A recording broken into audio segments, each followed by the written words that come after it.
नमस्कार, आप देख रहे हैं कैपिटल न्यूज। मैं हूं प्रफुल्ल गिरी।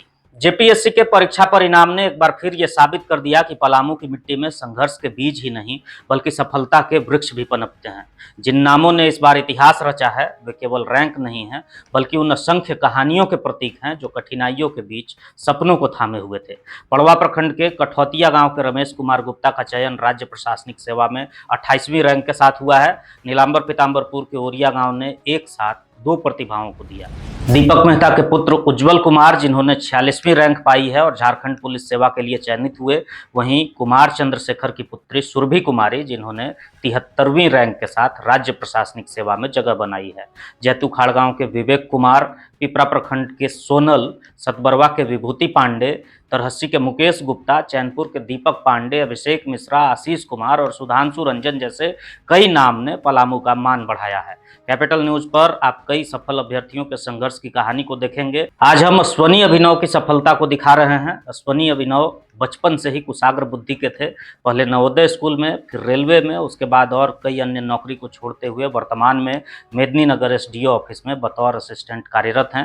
हिमांशु के पिता पेट्रोल पंप पर कार्यरत हैं, लेकिन उनकी चाहत थी कि बेटा प्रशासनिक सेवा में जाए। उन्हें अपने बेटे पर भरोसा भी था और बेटे ने अपने पिता के भरोसे को कायम भी रखा। पूरा हित परिवार में जितना घर में बहुत खुशी का माहौल रहा। बनाना शुरू में सीओ वीडियो। आप चाहते ही थे कि वीडियो हाँ, बने, सीओ वीडियो बने, लेकिन वो तो एक के बाद एक करके कई नौकरी छोड़ते जा रहे हैं। वो 8 को नौकरी छोड़ते गया। भरोसा था बेटे पे? पूरा भरोसा था। वो ऑफिस के थ्रू आते थे, उसके बाद नाश्ता पानी करके बैठ जाते थे। कब से कब पढ़ाई करते थे? करते वो 8 बजे से लेकर 1-2 बजे रात तक करते थे।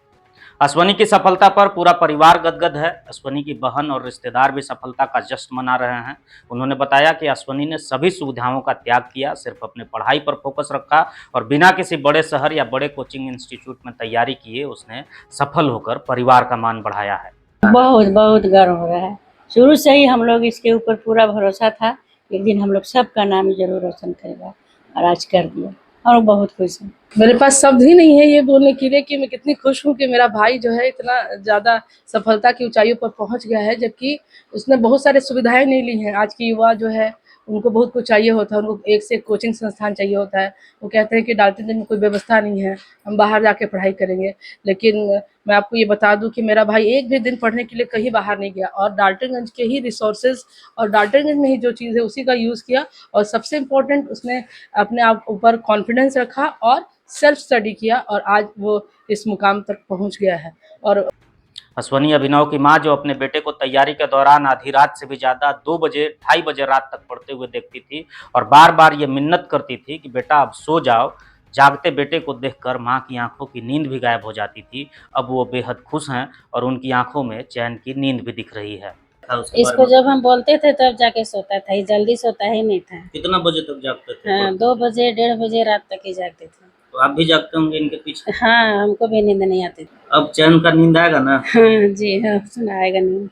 अश्वनी ने अपनी सफलता का श्रेय अपने पूरे परिवार को दिया। नरसिंहपुर पथरा का रहने वाला अश्वनी अब तक कई नौकरियों को छोड़ चुके हैं और उनकी चाहत इस प्रशासनिक सेवा को भी छोड़ने की ही है। अश्वनी की ख्वाहिश बढ़ती जा रही है और अब यूपीएससी पर अश्वनी की नज़र है। सफलता का श्रेय मेरे मम्मी पापा, मेरी दीदी बहन, कुछ दोस्त हैं और कुछ गाइडेंस टीचर हैं, उनको मैं प्रमुख रूप से देना चाहूँगा। आप नौकरी करते थे और नौकरी करते हुए कैसे आपने तैयारी की थी?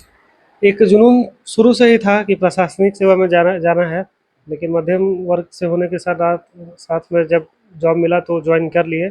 उसके साथ साथ अपना जुनून को मेंटेन रखें और एक नियमित तौर पे शिक्षा करते रहें और उसमें एक अंतिम रूप से चयन होने में सफलता मिला है। पढ़ाई कब करते थे, क्योंकि ऑफिस आवर के बाद पढ़ाई करना ये कितना कठिन था? या बहुत एक चैलेंजिंग है, एक कंसिस्टेंसी मेंटेन रखना में परेशानी होता ही है, लेकिन ऑफिस आवर के बाद हम कहीं पे भी अनावश्यक रूप से जाना पसंद नहीं करते थे। एक नियमित तौर पे मेरा रात में फिक्स था कि 5 से 6 घंटा नियमित रूप से हमको पढ़ना ही है और उसका रिवीजन सुबह उठ के ऑफिस जाने से पहले हम हमेशा करने का प्रयास करते थे। कौन मार्गदर्शक रहा था? सेल्फ स्टडी करके ये सफलता आपको मिली है या फिर? मेरा पूरी तरह से ये सेल्फ स्टडी के तौर पर ही चयन हुआ है। आपने नवोदय विद्यालय में नौकरी की, उसके बाद रेलवे में भी हुआ, फिर एसटीओ ऑफिस में आप बतौर असिस्टेंट वर्क कर रहे थे अभी, अब जेपीएससी क्वालिफाई कर लिए हैं। ये सिलसिला कहाँ तक जाएगा, लक्ष्य क्या है आपका? लक्ष्य तो अल्टीमेटली प्रशासनिक सेवा में ही था। तो ये आने पूरा के हो लिए गया या आगे यूपीएससी भी ट्राई करेंगे? यूपीएससी का ट्राई करेंगे। अभी तो पहले इस पे देख लेते हैं कहाँ पे कैसे जॉब मिल का टाइमिंग हो पाता। अगर मौका मिल पाएगा तो ज़रूर 1 से 2 प्रयास तो एकदम मन से देने का कोशिश करेंगे।